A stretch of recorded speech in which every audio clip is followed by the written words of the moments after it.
Good morning बच्चों, कैसे हैं आप लोग। आज कक्षा 6 यूपी बोर्ड जूनियर में जो मैथ पढ़ाया जाता है उसका आज मैं पहला वीडियो आपको बना के देने जा रहा हूं। उससे आपको ऑनलाइन क्लास में पढ़ने में हेल्प मिलेगी घर बैठ के इस लॉकडाउन में। तो आइए शुरू करते हैं। कक्षा 6 क्लास का प्राकृतिक संख्या विषय गणित, यानी कक्षा 6 जो जूनियर एडेड विद्यालयों में सरकारियों में जो बुक लगते हैं 6 के, उसके बुक से मैं आपको पढ़ा रहा हूँ 6 का प्राकृतिक संख्या विषय गणित। और आगे टॉपिक में आपको दिख भी रहा होगा कि प्राकृतिक संख्या, संख्या और संख्या स्थानीय मान, 3 टॉपिक को भी मैंने लिया है। इस टॉपिक के बारे में मैं आपको बढ़िया से समझाऊंगा विथ एग्जाम्पल। तो ध्यान से देखिएगा और अच्छे से समझिएगा, और किसी भी तरह की कोई परेशानी या दिक्कत आए तो आप विद्यालय में आके हमसे संपर्क कर सकते हैं, उसके बारे में डिस्कस कर सकते हैं, पूछ सकते हैं। तो आइए चलिए शुरू करते हैं, लेते हैं सबसे पहले टॉपिक प्राकृतिक संख्या। प्राकृतिक संख्या या प्राकृतिक संख्या दोनों एक ही बात है। आप चाहे किताबों में कई जगह लिखा हुआ प्राकृतिक संख्या, कई जगह किताबों में लिखा होगा प्राकृतिक संख्या, के चैप्टर का नाम ही है प्राकृतिक संख्या। तो प्राकृतिक संख्या किसे कहते हैं या प्राकृतिक संख्या किसे कहते हैं, इसके बारे में आपको सबसे पहले हमको जानना है कि प्राकृतिक संख्या किसे कहते हैं। तो बेसिकली आप ऐसे ही नॉर्मली एग्जांपल ये कि मैंने अगर आपसे कहा, परिभाषा बताने से पहले मैं आपको एक आइडिया दे रहा हूँ। अगर मान लीजिए नॉर्मली मैंने आपसे कहा, मैंने कांचे की कुछ गोलियां आपको दे दी विदाउट गिने, बिना किसी गिने, गोली जो होता है आप लोग होता है कांचे का, उसको मैंने दे दिया इतना सारा, और देने के बाद मैंने आपसे कहा कि बेटा इसको जो है काउंट करो। तो आप क्या करेंगे, उसको 1 2 3 करके ऐसे काउंट करेंगे कि कितना है वो, ठीक है, कितना है वो गिनने के बाद आप हमको बताएंगे कि सब ये कांचा इतना है, ठीक है। तो कहने का मतलब मेरे ये है कि प्राकृतिक संख्या जिन संख्याओं को गिनती के माध्यम से हम गिन लेते हैं, यानी गिन के जिन संख्याओं की संख्या को हम बताते हैं उसे ही प्राकृतिक संख्या कहते हैं। और आपके बुक में जो परिभाषा दी है, देखिए आपके बुक से ही मैं पढ़ा रहा हूँ, आपके बुक में जो परिभाषा दी है कि जिन संख्याओं से वस्तुओं की गणना की जाती है उसे प्राकृतिक संख्या कहते हैं। जैसे यहाँ मैं लिख रहा हूँ कि जिन संख्याओं से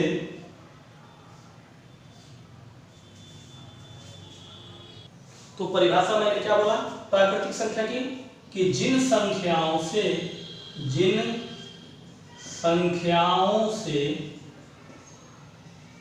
आपके बुक में भी दिया है, आपके बुक से ही मैं पढ़ा रहा हूं कि जिन संख्याओं से वस्तुओं की गणना की जाती है, जिन संख्याओं से वस्तुओं की गणना की जाती है उसे ही हम क्या कहते हैं, उसे प्राकृत या प्राकृतिक, दोनों कह लीजिए, संख्या कहते हैं। तो ये हो गई प्राकृतिक संख्या की परिभाषा आपके बुक में जो दी हुई है। आप अपना बुक खोल के बैठिएगा जब इस वीडियो को देखिएगा तो प्राकृतिक संख्या या प्राकृतिक संख्या जिन संख्याओं से वस्तुओं की गणना की जाती है, पॉइंट यहाँ है देखिएगा, वस्तुओं की गणना की जाती है उसे ही हम प्राकृत या प्राकृतिक संख्या कहते हैं। जैसे एग्जांपल मैं आपको दे रहा हूं, एग्जांपल या उदाहरण जिसको आप बोलते हैं हिंदी में उदाहरण, 1 2 3 4 5 आगे इंफिनिटिव तक। इंफिनिटिव मतलब इसका हिंदी में इसको कहते हैं अनंत। क्या बोलते हैं, अनंत। अनंत मतलब ये हुआ कि गिनती आगे तक पता नहीं कहां तक चलती जाएगी गिनती, तो वो गिनना ही तो हुआ। तो अनंत तक जहां तक आप गिनती गिन सकते वो सभी प्राकृतिक संख्या है। तो मैंने आपसे क्या कहा था थोड़ी देर पहले, वस्तुओं की गणना, पॉइंट। तो मैंने क्या कहा था कि कांचे की गोली अगर इतना सारा मैं आपको दे दूं बिना गिने, और मैं आपसे कहूं कि बेटा इसको गिनिए, तो आप उसे गिनेंगे, क्या करेंगे, वस्तुओं की गणना। यानी वस्तु क्या है, वो कांचे की गोली है जिसे आप गणना कर रहे हैं, और गणना के बाद आप बताएंगे कि सर ये कांचा का गोली इतना है। तो वही चीज है कि जिन संख्याओं से वस्तुओं की गणना की जाती है उसे हम प्राकृतिक संख्या कहते हैं। एग्जांपल में 1 2 3 4 आगे जितनी भी गिनती ली जाइए अनंत तक, वो सभी प्राकृतिक संख्या के रूप में आएंगे, ठीक है।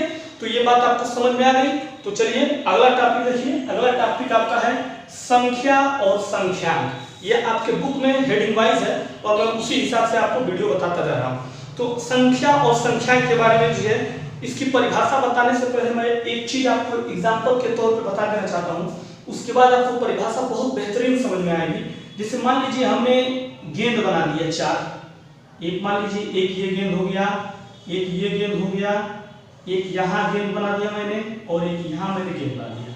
यहाँ मैंने लिख दिया गेंदे, गेंदे मतलब बॉल जो होता है उसकी मैं बात कर दिया, मैंने 4 गेंदे बना दिया, ठीक है। और मैं आपसे मान लीजिए पूछता हूँ, 4 गेंदे मैंने आपको बना दिया और मैं आपसे पूछा कितनी वस्तुएं हैं।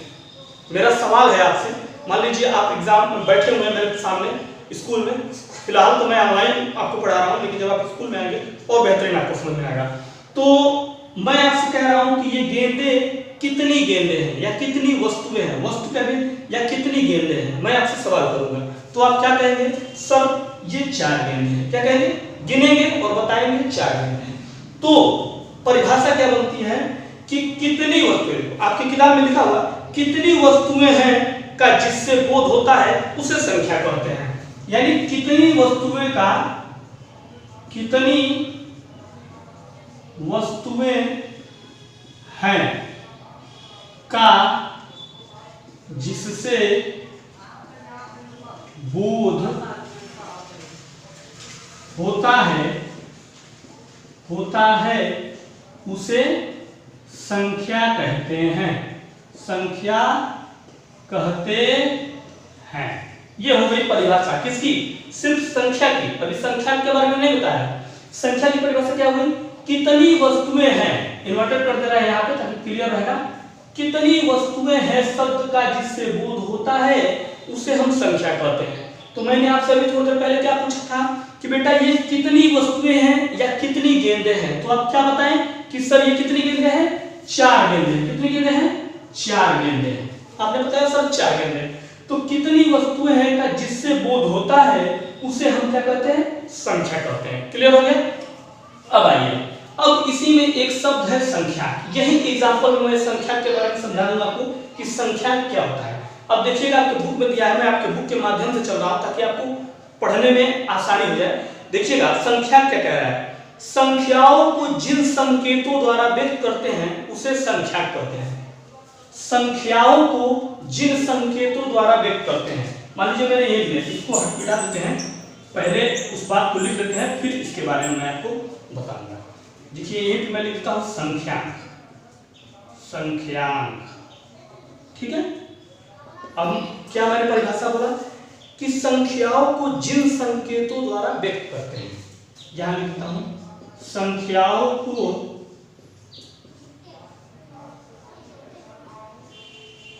जिन संकेतों द्वारा व्यक्त करते हैं। तो क्या बताया मैंने, संख्याओं को जिन संकेतों द्वारा व्यक्त करते हैं उसे क्या कहते हैं, संख्यांक, संख्यांक कहते हैं, कहते हैं, ठीक है। ये परिभाषा हो गई आपकी संख्या की। संख्या और संख्याक में अंतर होता है। तो जैसे मान लीजिए मैं आपको एक एग्जांपल भी देके बता दे रहा हूँ, यहाँ पे एग्जांपल यानी उदाहरण जिसको बोलते हैं हिंदी में। जैसे मान लीजिए मैंने लिखा 410, मैंने हिंदी में लिख दिया, मैंने हिंदी में लिख दिया शब्दों में 410। अब मैं आपसे कहूं कि इसे संख्यांक में बताइए, तो 410 लिखा हुआ है, लेकिन संख्यांक में जब आपको बताना होगा तो क्या लिखेंगे, 410। ये हो गया संख्यांक, इसको कहेंगे संख्यांक, यानी 410 शब्दों का संख्यांक हो गया, यानी संख्या जो बोलते हैं वो हो गया 410। तो ये इसका कहने का मतलब हुआ। जैसे कि गेंदें 4 थी, तो इस गेंदों को कितनी है, तो आप बोले 4, तो ये जो 4 है वो संख्यांक है, और जो ये कितनी वस्तुएं शब्द हैं, कितनी है, वो हमारी संख्या है, ठीक है। तो संख्या और संख्यांक में आपको अंतर समझ में आया होगा, ये मैं उम्मीद करता हूं। आइए चलिए नेक्स्ट टॉपिक की तरफ बढ़ते हैं और देखते हैं हमारे इस पहले चैप्टर प्राकृतिक संख्या का अगला टॉपिक क्या है। तो बुक आप अपने पास लेके बैठिएगा और बुक में भी देखते रहिएगा, क्योंकि बुक के ही माध्यम से मैं आपको पढ़ा रहा हूँ, कहीं और से नहीं पढ़ा रहा हूँ। जो हमारे बुक में है, जो हमारे बोर्ड में जूनियर में हमारे जो कक्षा 6 की गणित की बुक लगती है सरकारी अपने विद्यालयों में, उसी गणित से मैं आपको पढ़ा रहा हूँ। तो आइए अगला टॉपिक जो हमारा है बेटा वो है स्थानीय मान। अगला जो हमारा टॉपिक है उसका नाम है स्थानीय मान। स्थानीय मान, ठीक है, यह है हमारा अगला टॉपिक स्थानीय मान। आपके बुक में भी पढ़ा हुआ है स्थानीय मान। तो स्थानीय मान कैसे करते हैं देखिएगा, आपके बुक की जो परिभाषा है वो कह रही है, इसको एग्जांपल के माध्यम से बहुत बढ़िया समझा दूंगा आपको। किसी संख्या के प्रत्येक स्थान के संगत अंक, किसी संख्या के प्रत्येक स्थान आगे क्या लिखा है बुक में, के संगत अंक का मान, स्थान के संगत अंक का मान, ठीक है, संगत अंक का मान आगे कह रहा है अलग अलग होता है, इसे उस अंक का स्थानीय मान कहते हैं। अलग अलग होता है उसे अंक का स्थानीय मान कहते हैं। यह हो गई हमारी परिभाषा। बुक में अपनी जो परिभाषा है वो कह रहा है कि किसी संख्या के प्रत्येक स्थान के संगत अंक का मान अलग अलग होता है, उसे ही अंक का स्थानीय मान कहते हैं। जैसे एग्जांपल में आपका उदाहरण में मैं आपको बता दूं कि मैं मान लीजिए मैंने लिख दिया 6 5 7 7, ये अंक मैंने लिख दिया और मैंने आपसे पूछा कि इस अंक में जो 6 5 7 7 है इसमें में 7 का स्थानीय मान, 7 का स्थानीय मान ज्ञात करो, ज्ञात करो, ठीक है। यह हमारा क्वेश्चन हो गया आपको कि 6 5 7 7 में किसका 7 का सिर्फ स्थानीय मान। तो स्थानीय मान का मतलब यह हुआ कि अगर आप प्राइमरी पढ़ के आए हैं कक्षा 1 से लेकर 5 में, जब 5वीं आप पढ़े होंगे तो 5वीं में आपको स्थानीय मान के बारे में पढ़ाया गया, उसे ही कहते हैं पूर्व ज्ञान। पूर्व ज्ञान का होना बहुत जरूरी है आपके जीवन में, वरना आप जो है आगे की पढ़ाई को समझ नहीं पाएंगे। तो पूर्व ज्ञान को हमेशा याद रखिएगा। पूर्व ज्ञान ये कहता है कि स्थानीय मान 5 में पढ़ा होगा। स्थानीय मान मतलब इकाई, दहाई, सैकड़ा, हजार, 10,000, लाख, 10 लाख, ये चीज आपने पढ़ा होगा। तो इकाई मतलब दाहिने तरफ से जो अंक पहला होता है उसको हम इकाई कहते हैं। ये जो अंक है हमारा, इस अंक में दाहिना है ये आपका, मेरा इधर से आप मेरा दाहिना ये है, लेकिन आप उधर से देख रहे हैं तो ऐसे घूम जाइए तो आपका दाहिना ये है। तो दाहिने से हमेशा हम गिनते हैं तो इकाई, दहाई, सैकड़ा, हजार, ठीक है। बच्चों में आपने पढ़ा होगा 5वीं में। तो इसमें 7 का स्थानीय मान पूछ रहा है, तो 7 में पहला क्या है, इकाई है। तो इकाई है मतलब कि 7 गुणे 1, इकाई मतलब 1 इज इक्वल टू 7, यानी 1 7 का मान 7 ही होगा। दूसरा दिया है 7 गुणे, देखिए इकाई के बाद आया दहाई, दहाई मतलब होता है 10, मतलब 7 गुणे 10 इज इक्वल टू 10 7 70। तो 7 का स्थानीय मान एक 7 होगा और दूसरा 70 होगा। इस क्वेश्चन के आंसर में 7 का स्थानीय मान एक 7 और एक 70 होगा। और भी डिटेल में मैं आपको समझाऊंगा जब आप मेरे क्लास में आएंगे तो और बेहतरीन आपको समझ में आएगा। तो फिलहाल वीडियो बड़ा ना हो इसके लिए इतना ही टॉपिक आज का मैं आपको दे रहा हूँ। इसके बाद मैं आपको अगले वीडियो में इसके आगे का टॉपिक आपको पढ़ाऊंगा। तो जो बच्चे कृषक इंटरमीडिएट कॉलेज जहाँ मैं टीचर हूँ जूनियर मैथ का, वहाँ अगर आप मेरे ग्रुप से नहीं जुड़े हैं तो आप जल्द से जल्द मेरे पास आके संपर्क कर सकते हैं विद्यालय में और ग्रुप से जुड़ सकते हैं, ताकि ज़्यादा से ज़्यादा आपको जो है वीडियो मिले और आपको पढ़ने में घर पे आसानी हो। और जिस तरह का भी कोई परेशानी या सवाल हो आपके दिमाग में तो आप विद्यालय में आके पूछ सकते हैं, ठीक है। तो चलिए आगे का वीडियो का इंतजार करिए, तब तक के लिए नमस्कार।